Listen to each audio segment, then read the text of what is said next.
නමස්කාර වේවා බුදුරුවනට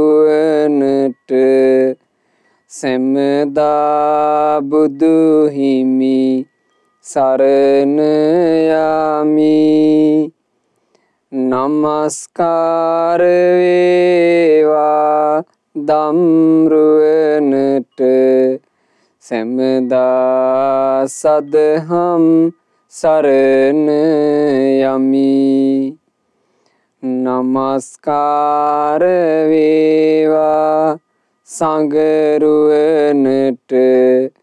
සැමදා මහා සංඝ සරණ යමි. නමස්කාර වේවා තුනුරුවනට සැමදා තිසරණ සරණ යමි. සාදු සාදු සාදු. අප හැම දිනාගේ කල්යාණ මිත්‍ර ගුරු දේවෝත්තම පරම පූජනීය පින්වත් ලොකු ස්වාමීන් වහන්සේ නිදුක්ව නිරෝගව දීර්ඝායුෂ සම්පන්නියම ලබත්වා. සාදු සාදු සාදු. පූජනීය ගරුතර මහා සංඝරත්නයන් අවසරයි. වාසනාවන්ත සදහවත් පින්වතුනි, අද දවසේත් අපි සූදානම් වෙන්නේ උතුම් ශ්‍රී සද්ධර්මය ශ්‍රවණය කරන්න. මේ සුපිම්බර අරුණෝදයම ධර්මයේ තුලින් සතුටු සිතක්, පහන් සිතක්, ප්‍රමුදිත සිතක් ඇති කරගන්න.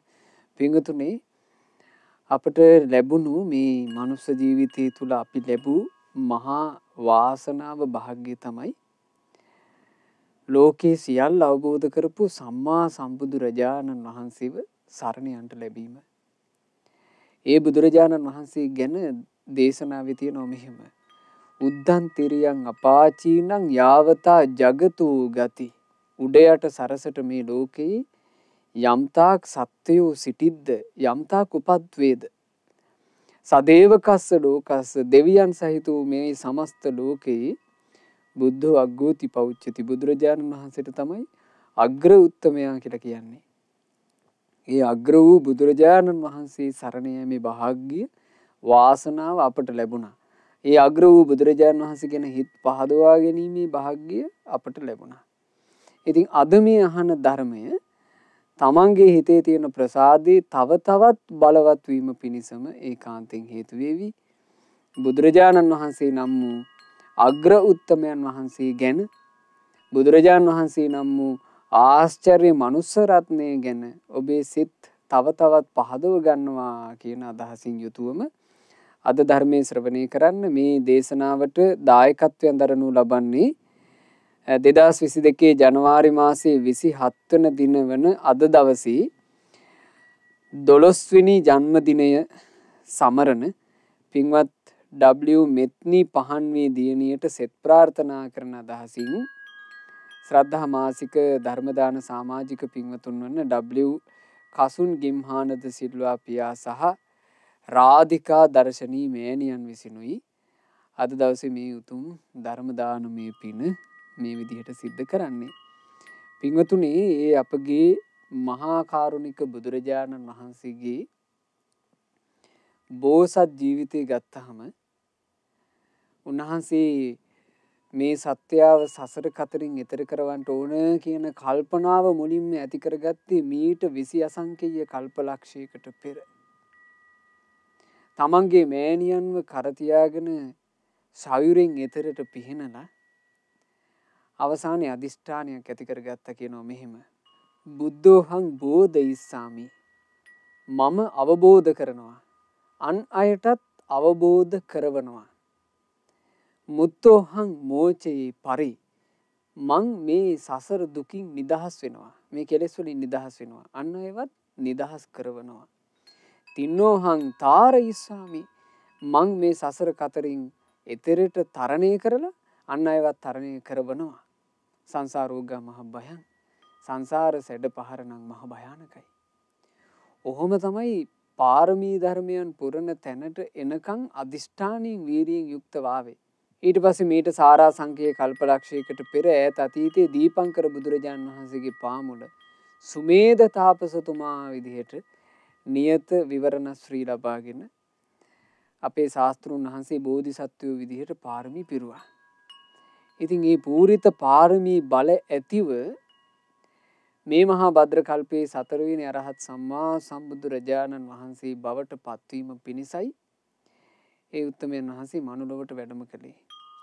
මේ මනුස්ස ලෝකයේ 35 වසරක් සාමාන්‍ය විදිහට ගත කරලා එදා වෙසක් පුර 15 පුන් පොහෝ දිනයේ අපේ මහා බෝධිසත්වයන් වහන්සේ තිර අදිෂ්ඨානයකින් යුක්තව ගයාවේ වජිරාසනයේ මත වැඩ හිටියා. මේවා හැම දෙයක්ම මේ මා කියූ සියලු දේ තුන් ලෝකේම ප්‍රකට දේවල්නේ. බුදුරජාණන් වහන්සේ සම්බුදු බවට පත්වීම පිණිස සුදුසුම ස්ථානයේ සියලු අරහත් සම්මා සම්බුදුරජාණන් වහන්සේලා සම්බෝධිය පසක් කරන භූමියේ අපගේ ශාස්ත්‍රුන් වහන්සේත් වැඩ හිටියා. ඒ වැඩ ඉඳලා මේ මහා භද්‍ර කල්පයේ 4 වෙනි අරහත් සම්මා සම්බුදුරජාණන් වහන්සේ දෙත ලෞතුරා සම්මා සම්බුද්ධ රාජ්‍යයට පත් වුණා ගෞතම රහත් මුනිදුන් නමින්. ඒ අපගේ මහා කාරුණික ශාස්ත්‍රුන් වහන්සේ ශ්‍රී සද්ධර්මය අවබෝධ කරගෙන ඒ අවබෝධ සුවයේ වැඩ ඉන්නකොට බුදුරජාණන් වහන්සේට මෙන්න මෙහෙම හිතුවිල්ලක් ඇති වුණා. අධිගතෝ කෝ මයායන් ධම්මෝ, මම මේ අවබෝධ කරගත්ත ධර්මය ගම්භීරෝ හරි ගැඹුරු එකක්, දුද්දසෝ දැක ගන්නට දුෂ්කර එකක්, දුරනුබෝධෝ අවබෝධයට දුෂ්කර එකක්, සන්තෝ හරි ශාන්ත එකක්, පනීතෝ ඊටම ප්‍රණීත එකක්, අතක්කාව චරෝ තර්ක කර කර මේක අල්ලන්න බෑ, තර්කයට ගෝචර වෙන්නේ මේක ගෝචර වෙන්නේ නුවණට, නිපුණෝ ඊටම සියුම්, පණ්ඩිත වේදනීයෝ නුවණැත්තන්ගේ නුවණින්ම දැක්ක යුතු ධර්මයක් මේක. ආලේ රාමායන්කෝ පනා පජ, මේ ප්‍රජාව වුණාට ඉන්නේ තෘෂ්ණාව තුල. මේගොල්ලෝ සතුටු වෙන්නේ තණ්හාවෙන්. තණ්හාවෙන් සතුටු වෙන ප්‍රජාවකට, තණ්හාවේ ඇලුණු ප්‍රජාවකට මම මේ ධර්මයේ කියාගෙන ගියොත් එහෙම ඒක මට වෙහසක් විතරක් වේවි කියලා ශාස්ත්‍රුන් වහන්සේගේ හිතේ හිතුවිල්ලක් හටගත්තනේ. මේ ලෝකයට කලාතුරකින් පහළ වෙන අරහත් සම්මා සම්බුදුරජාණන් වහන්සේට ධර්ම දේශනා කරන්න ඕනේ නෑ කියන හිතුවිල්ලක් උපන්න. ඒ හිතුවිල්ල උපන්න වෙලාවේ බුදුරජාණන් වහන්සේ උදාන පහළ කළා. ඒ උදාන පිංගුතුලාටත් තිරේ දර්ශනය වේවි. පිංගුතුනි අපි සජ්ජායනා කරමු අරහත් සම්මා සම්බුදුරජාණන් වහන්සේ නමකගේ නික්ලේශී හද මණ්ඩලේ පැන නැග්ග ඒ අතිශය සොඳුරු උදාන. කිච්චේන මේ අධිගතං හලංදානි පකාසිතුං රාග දෝස පරේතෙහි නායං ධම්මෝ සුසම්බුද්ධෝ. අතිශයින්ම දුක් මහන්සි වෙලයි මේ ධර්මය අවබෝධ කළේ. මේ ධර්මය අනුන්ට කීමෙන් ප්‍රයෝජන වෙන එකක් නෑ. රාග ද්වේෂ වලින් පෙළෙන ඒ ජනතාවට මේ ධර්මය අවබෝධ කරනවා කියන එක ලේසි එකක් නොවේ. ඔන්න ඔහොම හිතුවිල්ල හටගත්තා. ගොඩාක් දුක් මහන්සි වෙලා තමයි මේ ධර්මය අවබෝධ කරගත්තේ. ධර්ම අවබෝධය වෙනුවෙන් මහත්සේ කැප වුණා අපේ ශාස්ත්‍රුන් වහන්සේ. ඒ බඳු ධර්මයක් මේ රාග ද්වේෂ ආදීන් සතුට වෙවි ඉන්න ජනතාවට කියාගෙන ගියා කියලා ඒ අයන්ට මේ ධර්මය අවබෝධ කරන්ට ලේසි වෙන එකක් නෑ. එහෙම හිතුවිල්ලක් උපන්නා. පටිසූත ගාමින් නිපුණං ගම්භීරං දුද්දසං අනුං රාග රත්තාන දක්ඛන්ති තමොක්ඛන්දේන ආවටාති. මේ ධර්මය උඩුගම් බලා යන එකක්, සියුම් එකක්, ගැඹුරු එකක්, දැකීමට දුෂ්කර එකක්, ඊතා සියුම් එකක්. අවිද්‍යා අන්ධකාරයෙන් වැසුණු රාගයෙන් ඇලුණු මේ සත්වයෝ මේ ධර්මය අවබෝධ කරන්නේ නැහැ. ඔහොම හිතුවිල්ලක් හටගත්තා. මේ ධර්මයේ කියලා කියන්නේ හරියට ගඟක උඩු අතට පිහිනගෙන යනවා වගේ වැඩක්. ගඟක උඩු අතට පිහිනනවා කියලා කියන්නේ සැඩ පහරට ප්‍රතිවිරුද්ධව ලේසි වැඩක්ද? අමාරු වැඩක්. මේක ගොඩාක් සියුම් ගැඹුරු එකක්. දැක ගන්න ගොඩාක් දුෂ්කරයි. ඉතින් එහෙම ධර්මයක් අවිද්‍යා අන්ධකාරයෙන් වැසිලා රාගෙන් ඇලුණු මේ සත්වයන් කොහොම අවබෝධ කරන්නද? ඕන් ඔහොම හිතුවිල්ලක් අපේ ශාස්ත්‍රුන් වහන්සේට හටගත්තා. බුදුරජාන් වහන්සේට මේ හිතුවිල්ල හටගන්න මොහොතේම සාම්පති කියන බ්‍රහ්ම රාජයා මේ හිත දැක්කා. ඒ හිත දැක්ක බ්‍රහ්ම රාජයා ඒ මොහොතේම ඒ ක්ෂණයෙහිම බ්‍රහ්ම ලෝකෙන් චුත වෙලා බුදුරජාන් වහන්සේ ඉදිරියේ පහළ වුණා.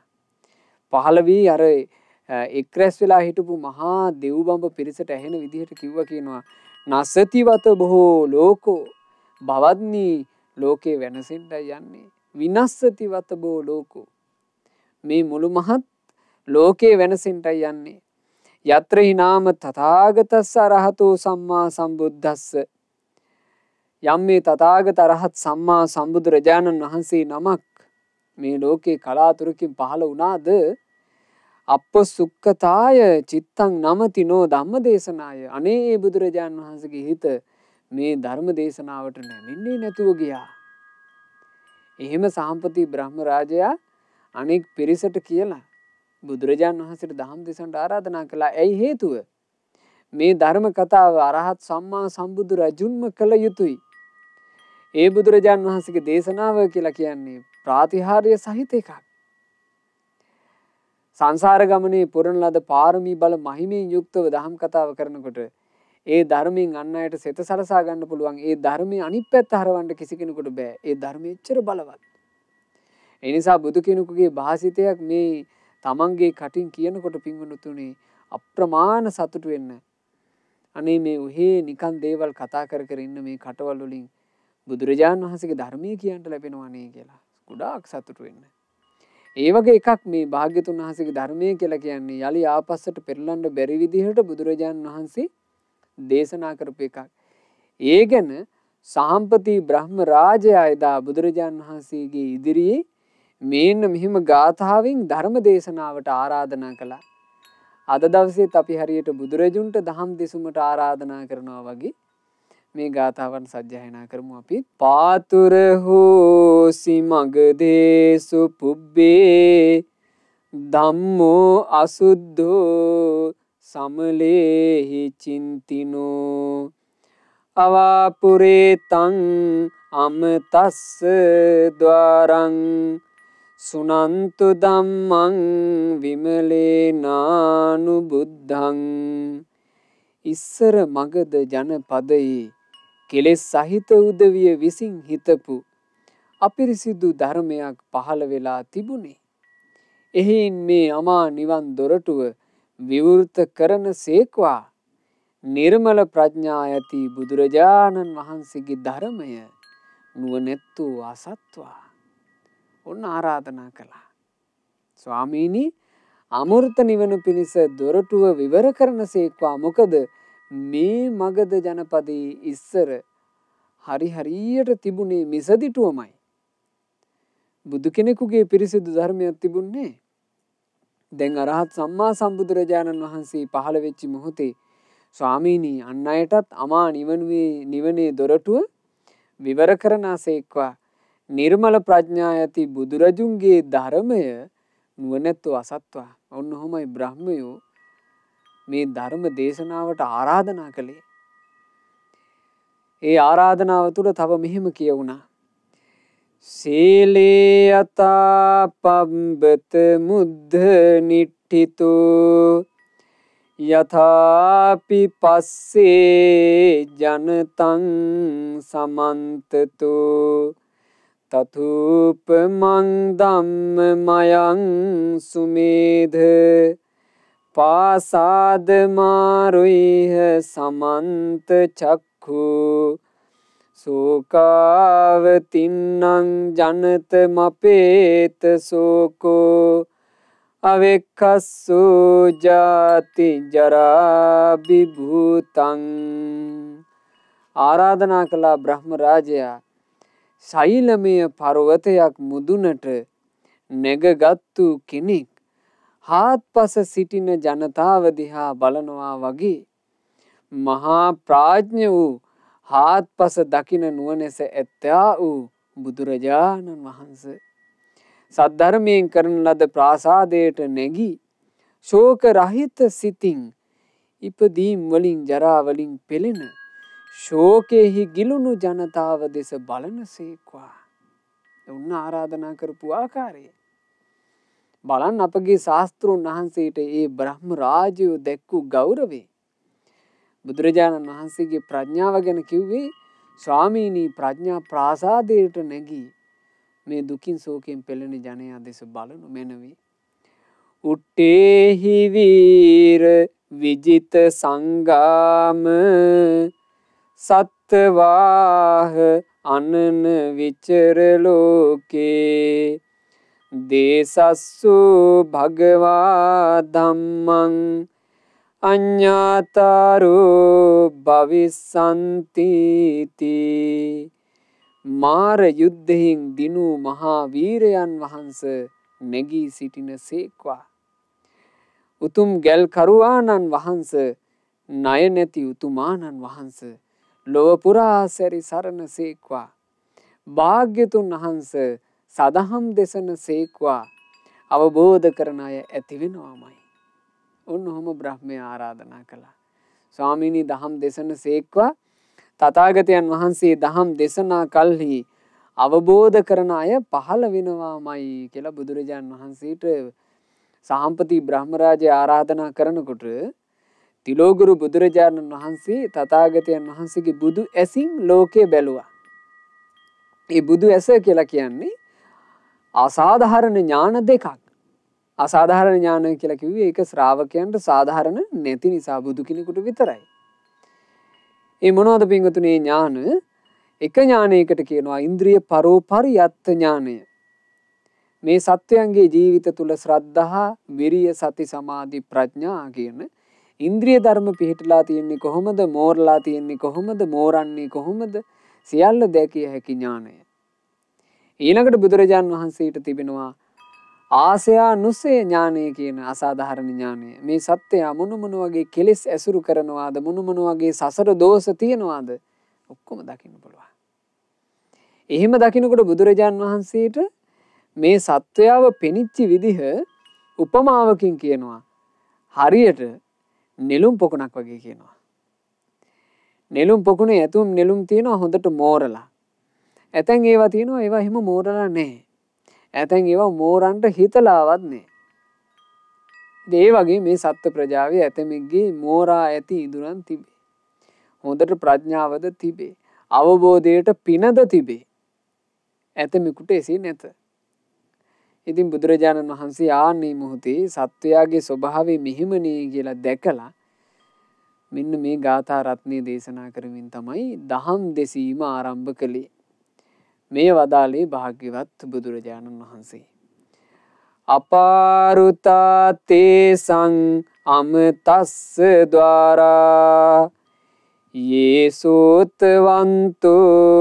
පමුංචන්තු සද්ධං විහිංස සංඤී පගුණං භාසින් ධම්මං පනීතං මනුජේසු බ්‍රහ්මේ. ලොවෙහි ඒ නැනවතුන් හට අමා නිවනෙහි ద్వාරය මා විසින් විවෘත කරන ලද්දේය. සදහම් මසනු කැමැත්තෝ ශ්‍රද්ධාව මුදත්වා. පින්වත් බ්‍රහ්මය, මං මේ ප්‍රනීත වූ ධර්මය, මට මැනවින් ප්‍රගුණ වූ ධර්මය මිනිසුන්ට මෙතෙක් ප්‍රකාශ නොකළේ එය වෙහෙසක්ය යන අදහස නිසයි. බුදුරජාණන් වහන්සේ බ්‍රහ්මයාට ඔහොම පිළිතුරු දීලා ධර්ම දේශනාව පිණිස කවරෙකුටද මුලින්ම දහම් දෙසන්නේ කියලා බුදු නුවණින් බලනවා.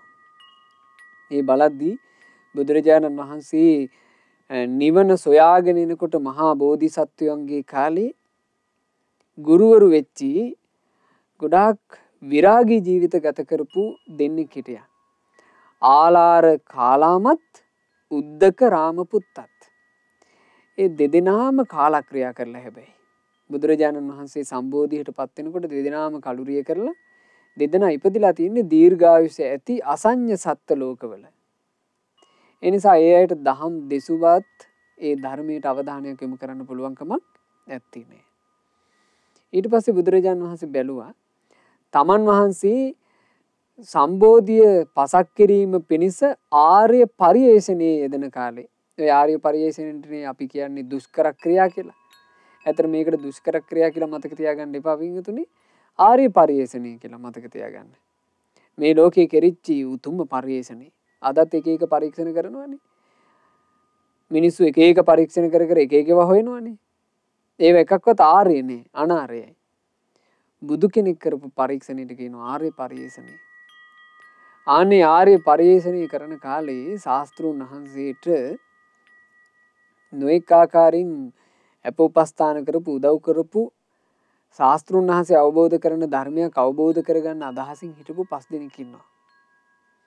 එයාට කියනවා පස්වග භික්ෂූන් වහන්සේලා, පස්වග මහණුන්. බුදුරජාණන් වහන්සේ බැලුවා මේ පස්වග භික්ෂූන් කොහිද සිටින්නේ?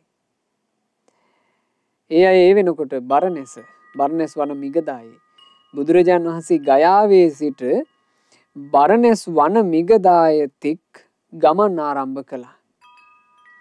පාගමනින්ම ශාස්ත්‍රූන් වහන්සේ වැඩම කරන්න පටන් ගත්තා. මේ වැඩම කරද්දී ගයාවත් මේ බරණැසත් අතර තැනකදී බුදුරජාණන් වහන්සේව දකිනවා උපක කියලා ආජීවකෙක්. ඒ උපක කියලා කියන්නේ මේ වෙන අන්‍යාගමික ආජීවක පැවිද්දෙන්, ආජීවක ශ්‍රමණ පැවිද්දෙන් පැවිදි වෙච්ච කෙනෙක්.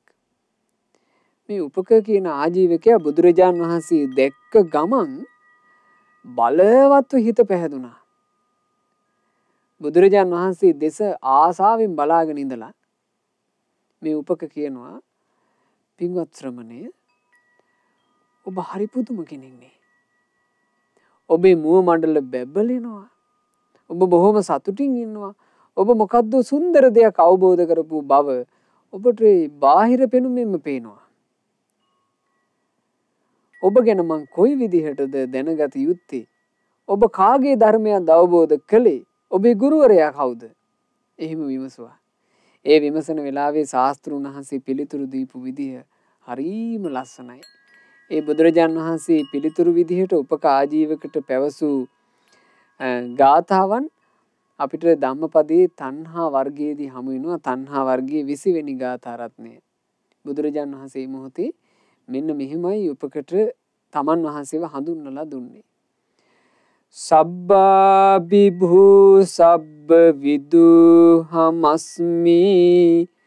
සබ්බේසු ධම්මේසු අනුපලිත්තු සබ්බංජහෝ තණ්හක්ඛයේ විමුක්තු සයං අභිඤ්ඤාය කමුද්දිසෙයං. සියලු අකුසල් මෙඩ සියල්ලම දැනගතිමි මම්. ලොව සියල්ලට නොඇලී නොඇලුණු සිතින් වසමි මම්. සියලු කෙලෙසුන් අත්හැර ත්‍රිවිධ තණ්හා නැතිකොට මිදුණු සිත් ඇත්තෙමි මම්. මා විසින් අසිරිමත් නැනින් ලද අවබෝධ ඇති විට වෙන කෙනෙකු කුමකට සොයම්. බුදුරජාණන් වහන්සේ උපකට කියනවා, මම මේ හැමදේම අවබෝධ කළා. හැමදේම අවබෝධයෙන් දැක්ක මම හැම ධර්මයන්හි නොයලී වාසය කරනවා. තෘෂ්ණාව මා ක්ෂය කොට දැමුවා. ඒ සියල්ල අවබෝධ කරපු මම සියලු අවබෝධයන්ගෙන් යුක්ත නම් මම තවත් කෙනෙක්ව ගුරුවරයෙක් විදිහට හොයන්නේ මොකටද?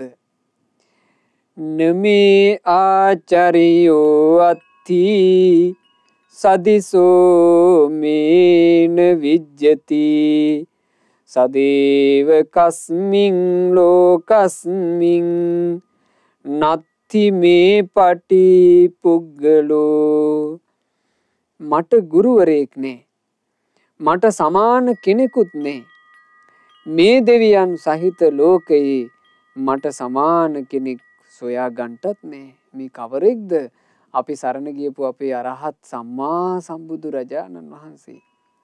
මාහට ගුරුවරයෙක් නේ, මට සමාන කෙනෙකුත් නේ. දෙවියන් සහිත ලෝකේම මට සමාන කෙනෙක් සොයා ගන්නටත් නේ කියලා වදාලා. අහං හි අරහා ලෝකේ අහං සත්තානුත්තරෝ ඒකොම් හි සම්මා සම්බුද්ධෝ සීති භූතොස්මි නිබ්බුතෝ. මම වනාහි ලොවෙහි රහතන් වහන්සේ වෙමි. මම වනාහි අනුත්තර වූ ශාස්ත්‍රූවරයාණන් වෙමි. හුදෙකලා වේම තනිවම සම්මා සම්බුද්ධත්වයට පත් වූ මම තෘෂ්ණාව ක්ෂය වීම හේතුවෙන් සිහිල්ව නිවී ගිය කෙනෙක් වෙමි. බුදුරජාණන් වහන්සේ මේ විදිහට තමන් වහන්සේ ගැන හඳුන්වා දුන්නා. මම වනාහි මේ ලෝකේ එකම රහතන් වහන්සේ. මොකද මේ වෙනකොට තථාගත සම්මා සම්බුදුරජාණන් වහන්සේ හැරුණුකොට වෙනත් රහතුන් ලෝකේ නෑ. මේ පළවෙනිම දහම් දේශනාව පිණිස මේ යන්නේ. මම තමයි රහතන් වහන්සේ. අහං සත්තා අනුත්තරෝ. මම තමයි මේ ලෝකයේ උතුම්ම මඟ පෙන්වන්නා. සත්තා කියලා කිව්වේ මඟ පෙන්වන කෙනා. උතුම්ම මඟ පෙන්වන කෙනා මමයි. ඒකොම් හි සම්මා සම්බුද්ධෝ. මං සම්මා සම්බුද්ධත්වයේ පාසක් කළේ තනිවම. මම සිසිල් වී ගියා. මම නිවනටපත් වුණා. එතකොට උපකට දැනගන්න ආසාවක් තිබුණා. ශාස්ත්‍රුන් වහන්සේ කොහෙද වැඩම කරන්නේ මේ කොහි වඩින ගමන්ද? අන්න ඒ කාරණේ බුදුරජාණන් වහන්සේ මෙහිම වදාලා. ධම්මචක්කං පවත්තේතුං ගච්ඡාමි කාසිනං පුරං අන්ධ භූතස්මින් ලෝකස්මින් ආහංචින් අමත දුන්දුභින්. චතුරාර්ය සත්‍ය ධර්මය නම් වූ දහම් රෝග්දය කරකවාලන්නට කසීරට බරණැසට යමි. අවිද්‍යා අන්ධකාරයෙන් යුතු ලෝකයේ තුල අමාබෙරය වයන්නෙමි. ඔන්න ඔහම බුදුරජාණන් වහන්සේ දා මේ උපක ආජීවකට තමන් වහන්සේ ගැන ප්‍රකාශ කරනකොට මේ උපකට හිතාගන්න බැරුව ගියා. උපක මීට කලින් මෙහෙම කෙනෙක්ව දැකලාම නැහැ. උපකේ මොහොතේ භාග්‍යතුන් වහන්සේගෙන් අහනවා මෙහෙම. එතකොට ආයමතුනි ඔබ වහන්සේ ඔය කියන විදිහට ආචාර්යයන් වහන්සේ නමකුත් නැත්තම් තමන් තනීවම නම් මේ ඔක්කොම අවබෝධ කළා කියලා කියන්නේ. ඔබ වහන්සේට අනන්ත ජින කියලාද කියන්න තියෙන්නේ? ඔබ වහන්සේ කෙලවරටම දිනපු කෙනෙක් කියලාද මං හඳුන්වන්න ඕන? එතකොට බුදුරජාණන් වහන්සේ ඒකටත් පිළිතුර ගාථාවකින්ම දේශනා කළා. භාග්‍යතුන් වහන්සේ වදාලා මෙහෙම. මා දිසාවේ ජිනා හොන්ති යේ පත්තා ආසවක්ඛයන් ජිතා මේ පාපකා ධම්මා තස්මාහං උපකාජිනෝති. යම් කෙනෙක් ආශ්‍රවයන් ක්ෂය වීමකට පත් වුණා නම් මා බඳු ඔවුන් ඒකාන්තයෙන්ම ජින නම් වෙනවා. මා විසින් පාපී අකුසල ධර්මයන් දිනන ලද්දේය. එහි නුපකය මම ජින නම් වෙමි. ඔන්න ඔහම බුදුරජාණන් වහන්සේ උපකාජීවකට උත්තරේ දුන්නේ. එතකොට ඉතින් උපකාජීවකට මේක ලොකුවට හිතාගන්න බැරුව ගියා. නමුත් හිත පැහැදුනා ගොඩාක්. හිතේ පැහැදීමේ යුක්තව උපක කිව්වා මෙහෙම. ඔව් ඉතින් එහෙමත් වෙන්න පුළුවන්. කෙලවරටම දිනූ කෙනා බවට ඔබ පත් වෙන්න පුළුවන්. ඔහොම වචනයක් කියාගෙන උපක නික්මිලා ගියා. අරහත් සම්මා සම්බුදුරජාණන් වහන්සේ බරණැස් පුරයට වැඩම කළා. බරණැස් පුරයේදී මංගල දම් දෙසුම වදාරලා අනත්ත ලක්ෂණ සූත්‍රය දේශනා කළා. රහතුන් බිහි කරලා එහි වස්වැසලා පළමු රහත් 69 බිහි වෙලා ගම්දනව් පුරා තථාගත බුදුරජාණන් වහන්සේගේ සදහම් ගෝසාව පැතිරෙන්න පටන් ගත්තා. ඉතින් උපක ඔය අතරේ බුදුරජාණන් වහන්සේ මුණ ගැහිලා ඊට පස්සේ වැඩම කළේ නාලා කියලා ගමක් තිබුණා. ආන්නේ ගම්මානෙට. ওই ගමේ හිටියේ වැඩි පිරිසක්. මේ වැඩි ගම්මානේ සමීපයට වෙන්න මේ උපක පොඩිවට මේ Tamanට කියලා පුංචි තැන කටවාගෙන එහි තවුස් පිරිකර ආදී තියාගෙන මේ ආජීවක පැවිද්දෙන් පැවිදි වෙලා වාසය කළා. උපක ගමට පිණ්ඩපාතේ වැඩම කරනවා. මේ පිණ්ඩපාතේ වැඩම කරනකොට මේ වැඩි රැළේ වැඩි නායකයා උපක ගැන ගොඩාක් පැහැදුනා. පැහැදිලා නිරන්තරයෙන් උපකට අපෝපස්ථාන කළේ මේ වැඩි නායකයා. පස්සේ කාලය ගත වෙනකොට මේ වැඩි නායකයාට හදිසි කටයුත්තක් පිණිස දුර බැහැරක යන්න සිද්ධ වුණා. ඒ වෙලාවේ මේ වැඩි නායකයා උපකට ඇවිල්ලා කියනවා මම හදිසි කටයුත්තක් පිණිස දුර ඈතක යන්න කල්පනා කළා. ඒ නිසා ශ්‍රමණයන් වහන්සේ වෙනදා වගේම නිවසට පිණ්ඩපාතේ වැඩම කරන්නට මං දින 4-5කින් මං එනවා. මගේ දියණිය ඉන්නවා නිවසේ. මගේ දියණිය දානේ පූජා කරයි කියලා. ඉතින් උපක ඒ වචනේ පිළි අරගෙන ඊළඟ දවසේ දානේ පිළිගන්නට කියලා මේ වැඩි නායකයාගේ නිවසට වෙනදා වගේම ගියා.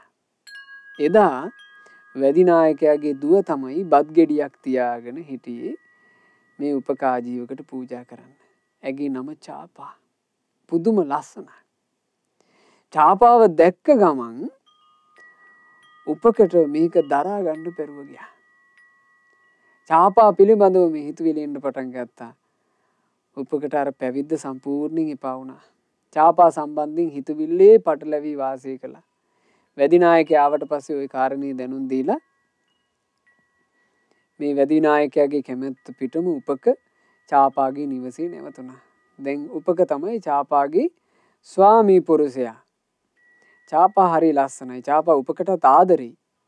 නමුත් ඉතින් චාපා මේ උපක Tamanට අහු වෙලා ඉන්නේ කියලා දැනගත්තාම නොඑක ආකාරයෙන් උපකව රිදෙන විදිහේ වචන කියන්න පටන්ගෙන තියෙනවා. කල්ගත වෙනකොට මේ දෙන්නාට දරු පැටියකුත් ලැබුණා.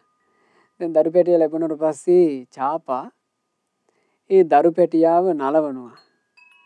නලවනකොට උපකට රිදෙන විදිහේ වචන ඇහෙන්න තමයි නලවන්නේ. තාපසයාගේ පුතා නැලවියන් කියනවා. ශ්‍රමණයාගේ පුතා නැලවියන් කියනවා. මොකුත් කරගන්න බැරි මේ වැඩි පිරිසගේ බඩු අදින මිනිස්සයාගේ පුතා මේ නැලවියන් කියනවා. මොකද මේ උපක පැවිද්දකින්ද උපකට ලොකු හැකියාව තිබුණේ අනිත් වැද්දොන්ට තියෙන. ඉතින් මෙහෙම ඇනුම් පද කියනකොට රණ්ඩු දබරත් හටගත්තා. ඉතින් එතකොට උපක දවසක් චාපා දරුවා නලව ඉන්නකොට පැත්තකින් වාඩි වෙලා කිව්වා මෙහෙම. අනේ එයා ඉස්සර තවුස් පිරිකර අතට ගත්ත කෙනෙක්. නමුත් දැන් එයා වැද්දෙක්. ආසාව හින්දා එයාට වෙච්ච දෙයක්. කාම මඩගොහරුවෙන් එතරට යාගන්ට එයාට බැරි වුණා නෝවේ. චාපනං ඉතින් හිතාගෙන ඉන්නේ මං එයාට තාම බැඳිලා ඉන්නවා කියලා. ඇයි මේ පුතාව නලවන්නේ? ඒ හින්දානේ මං බැඳිලා කියලා හිතාගන්නේ. ඔය මටත් ඇනුම් පද කිය දරුවා නලවන්නේ. ඒ වුණාට මං යනවා මේ ඔක්කොම දාලා. මං ආයි මේ පැත්ත පළාතෙවත් ඉන්නේ. දැන් චාපට ඇහෙන්න උපක හිතේ තියෙන වේදනාව ඔහොම කිව්වා. ඒ කියනකොට මේ චාපා උපකට කතා කරේ මෙහෙම. මහා වීරයාණෙනි මං ගැන කේන්ති ගන්න එපා. මහා මුනිදුනි මං ගැන කේන්ති ගන්න එපා. ක්‍රෝධයට යට වෙන කෙනෙකුට ඉතින් කොහෙන්ද පිරිසුදු ජීවිතයක්? කොහින්ද තපස් කිව්වා. දැන් මේ චාපා මහා වීරයාණෙනි මහා මුනිදුනි කියලා කියන්නේ ඇයි? මේ උපක මහාන වෙලා හිටපු කෙනෙක් නිසා. රිද්දන්න කියපු වචන. මෙහෙම කියනකොට උපකට තව කේන්ති ගියා. උපක එතකොට හොඳටම කේන්තියෙන් කියනවා මං මේ නාලාගම දාලා යනවා. මේ නාලාගමේ නවතින්නේ කවුද? ධාර්මිකව ජීවත් වෙච්ච අහිංසක ශ්‍රමණයොත් මේ නාලාගමේ ඉන්න ස්ත්‍රීන් තමයි අල්ලලා බැඳගත්තේ. ඒ නිසා මං යනවා කිව්වා මේ ගම දාලා. එතකොට චාපාට තේරුණා දැන් උපකට කේන්ති ගිහින් ඉන්නේ. ඒ නිසා චාපා උපකට ආදරෙන් කතා කළා. උපකට ආදරෙන් කතා කරන්නේ චාපා පාවිච්චි කරා වචනයක්. ඒ වචනේ තමයි කලු. ඇය උපකට කියනවා අනේ කලු මෙහෙට එන්න. ඔයා නවතින්න. ඔයා කේන්ති ගන්න එපා.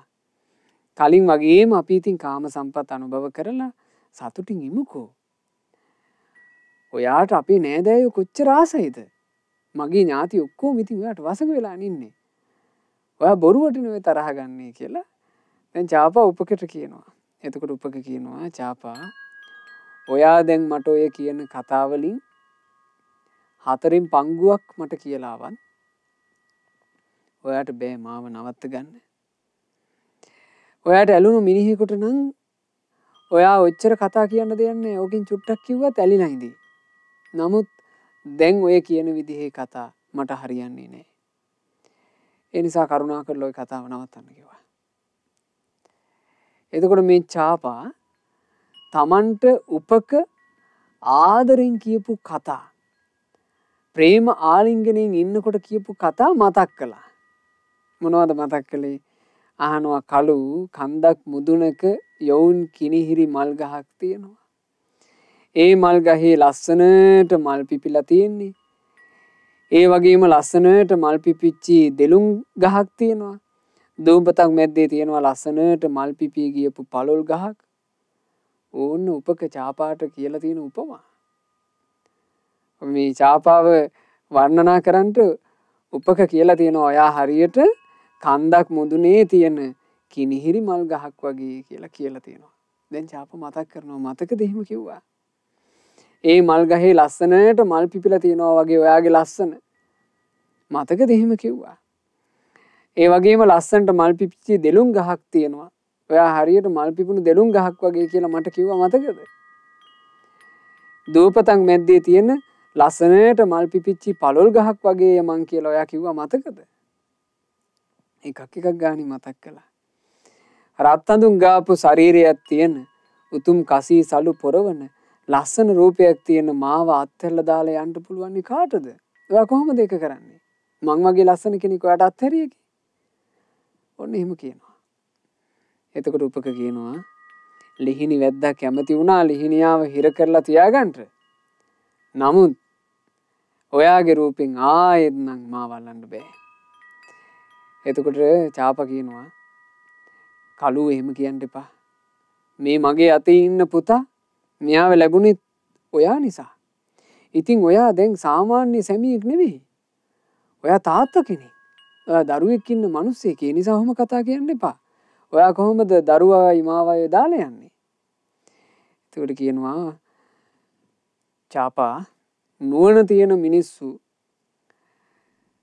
දරුවෝ කියලා තමන්ගේ දීපල කියලා තමන්ගේ බිරින්දෑ කියලා බල ඉන්නේ. නුවණ තියෙන මිනිස්සු දරුවන්වත් අත්හැරලා දාලා යනවා.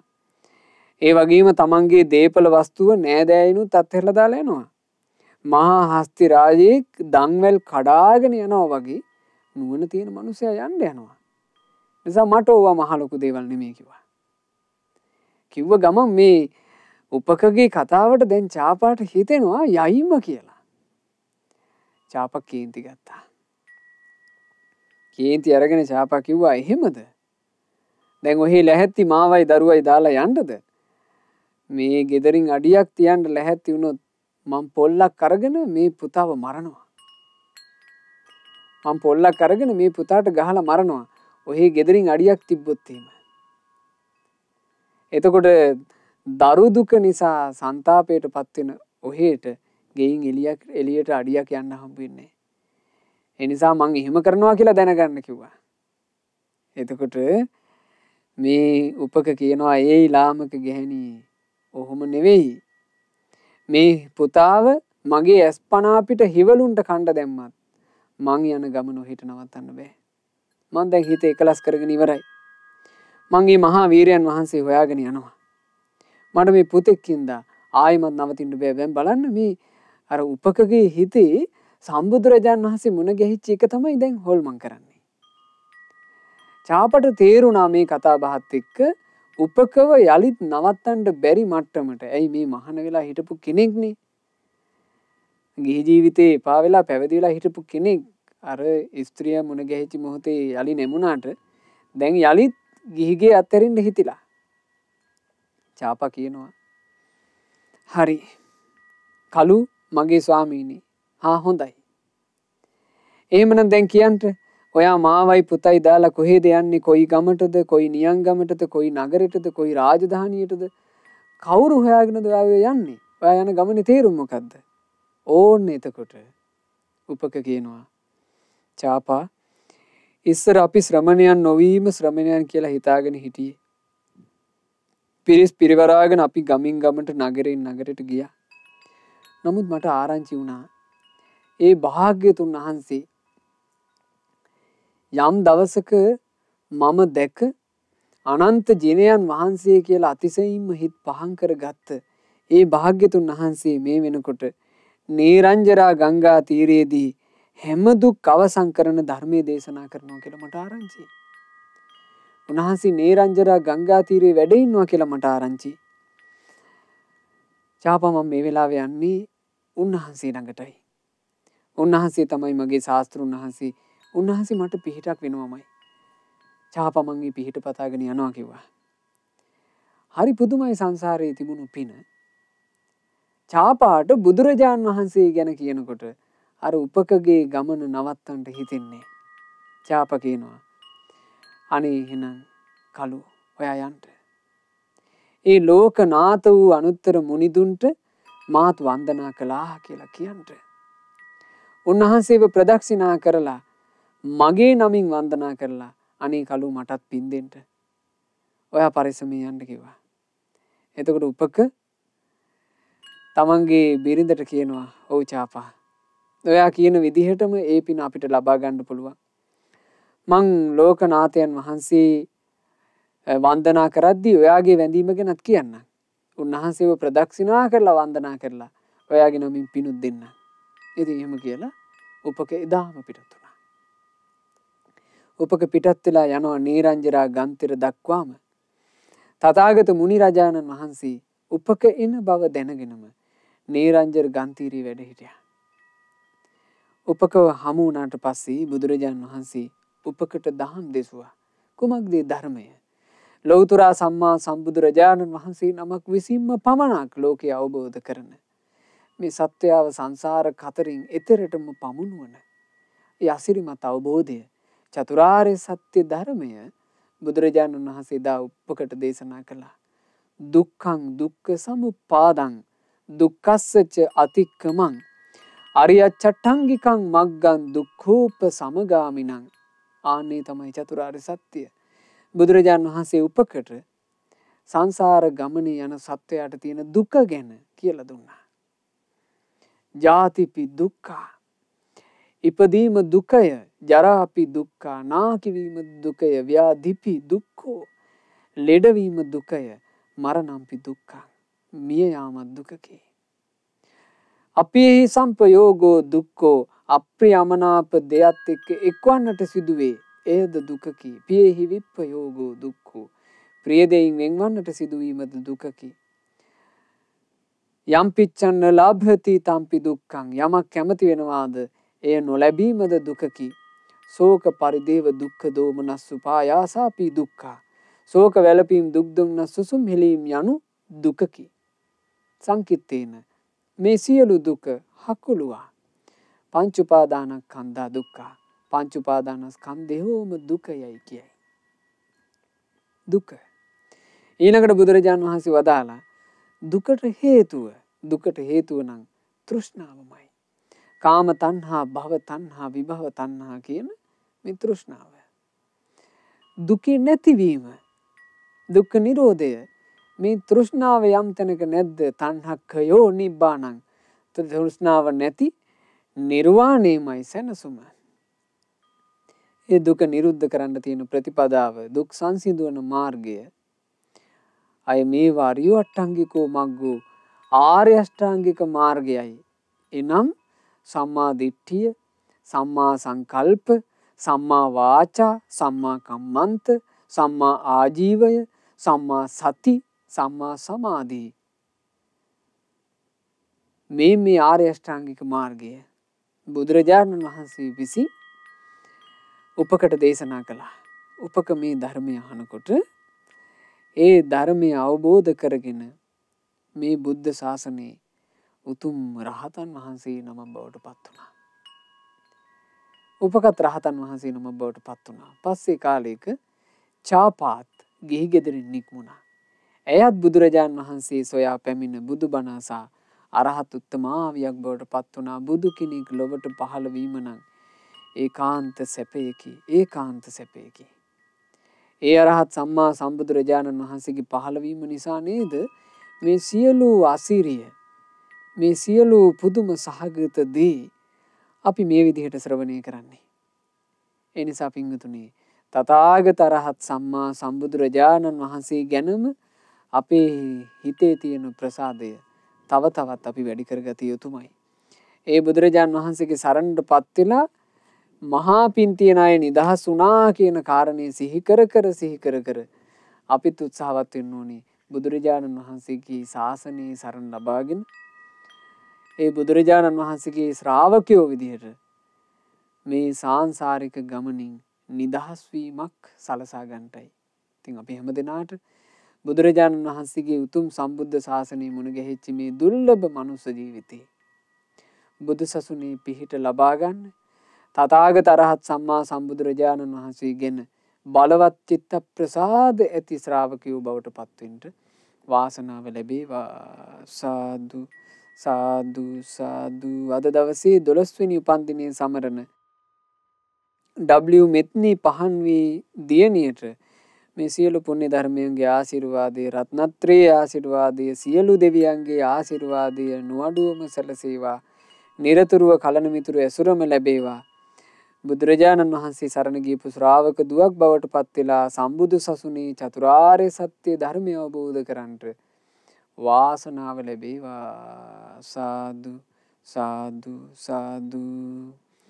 අද දවසේ මේ උතුම් ධර්ම දේශනාව තුළින් අප රැස් කළා වූ සියලුම පුණ්‍ය ධර්මයන් අනුමෝදන් කරමු. පළමු කොට සියලු දෙවි දේවතාවුන් වහන්සේලාට සක් දෙවිඳුන් සතරවරන් දෙවිවරුන් ප්‍රධාන කොට සියලු දෙවියෝ සතුටින් පින් අනුමෝදන් වෙත්වා. සියලු බ්‍රහ්මකායික දෙවිවරුත් අප හැමදෙනාගේ ඉෂ්ඨකාමී දෙවිවරුත් විශේෂයෙන් ලංකා භූමිය සුරකින්න සුමන සමන් දෙවියන් ප්‍රධාන සියලු දෙවියෝ පින් අනුමෝදන්ව දිව්‍ය සැපින් වැඩෙත්වා. දිව්‍ය ආශ්චර්යින් වැඩෙත්වා. දෙවියන්ගේ නිරන්තර රැකවරණ අපට සලසත්වා. දෙවියෝද සංසාර දුකින් අත මිදේවා. සාදු සාදු සාදු. ගුරු දේවෝත්තම කල්යාණ මිත්‍ර පරම පූජනීය පින්වත් ලොකු ස්වාමීන් වහන්සේට සියලු පින් අනුමෝදන්ව නිදුක් නිරෝග සුව සැලසේවා. දීර්ඝායුෂ සැලසේවා. ගුරු දේවයන් වහන්සේට ගෞතම ශාසනය තුලම උතුම් වූ චතුරාර්ය සත්‍ය ධර්මය පරිපූර්ණ වශයෙන්ම අවබෝධ කරන්ට වාසනාව ලැබෙත්වා. සාදු සාදු සාදු. ලංකාවාසී ලෝකවාසී සිල්ගුණ පුරණ පූජනීය මහා සංඝරුවන්ටත් අනගාരികා මෑණිවරුන්ටත් පැවිදි අපේක්ෂාවෙන් සිටින සියලු දෙනාටත් පින් අනුමෝදන්ව ගෞතම ශාසනය තුලම සුවසේ ධර්ම අවබෝධ කරන්ට ලැබේවා. සාදු සාදු සාදු. අද දවසේ මේ ධර්ම දානය විශේෂයෙන්ම සිදු වුණේ 12 වෙනි උපන්දිනයේ සමරන පින්වත් මෙත්නි පහන්වී දියණියට පින් අනුමෝදනා පිණිසයි. ඉතින් ඒ දියණියගේ නමිනුත් ඒ දියණියගේ පවුලේ සෑම සියලු දෙනාගේ නමිනුත් මිය පරලෝ යන්ට යෙදුනා වූ ඥාතීන්ට පින් අනුමෝදන් කරමු. W කසුන් ගිම්හාන මහත්මයාගේ නමින් මියගිය සියලු ඥාතීන්ට පින් අනුමෝදන් වෙත්වා. රාධිකා දර්ශනී මහත්මියගේ නමින් මියගිය ඊ රුවන් පුෂ්ප කුමාර සහෝදරය ඇතුළු සියලු ඥාතීන්ට පින් අනුමෝදන් වෙත්වා.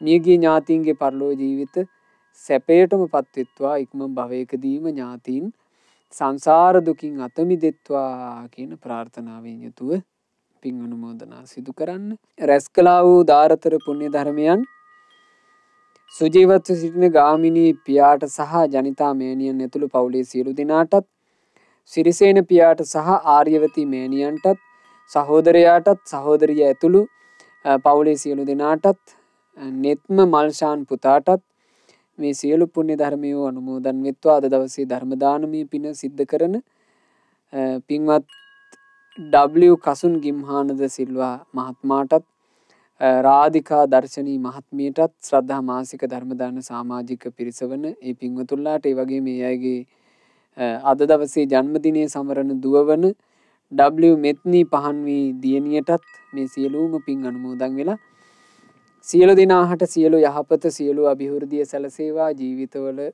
රැකී රක්ෂා ව්‍යාපාර ආදී සෑම සියලු දේ දියුණු කරගෙන තමන්ගේ ජීවිතයට සියලු යහපත අභිවෘද්ධිය සලසා ගන්නට ලැබේවා. දූදරු මුණුපුරු මිනිපිරියන්ගේ අධ්‍යාපන කටයුතු ආදිය ਸਰව ප්‍රකාරයෙන්ම සාර්ථක වෙත්වා. ජීවිතවලට පෙනෙන නොපෙනෙන කරදර බාධාවෝ යම්තාක් වෙද්ද සියල්ල දුරු වී සැනසෙල්ල සැපසැහැල්ලුව සැලසේවා. පින්වතුන්ලා සෑම සියලු දෙනාට ශ්‍රද්ධා මාසික ධර්මදානු සමාජික පින්වත් හැම දෙනාටත් ශ්‍රද්ධා කාර්ය මණ්ඩලයේ සියලුම දෙනාටත් ඒ වගේම සුපින්වත් ඔබ හැම දෙනාටත් මේ ගෞතම බුද්ධ ශාසනය තුලම සුවසේ චතුරාර්ය සත්‍ය ධර්මය අවබෝධ කරන්න වාසනාව ලැබෙත්වා. හැම දිනාටම තෙරුවන් සරණයි. නමෝ බුද්ධාය. මෙවැනි වටිනා ධර්ම දේශනා ශ්‍රවණය කිරීමට ශ්‍රද්ධා ඩේලි YouTube චැනලය සබ්ස්ක්‍රයිබ් කරන්න.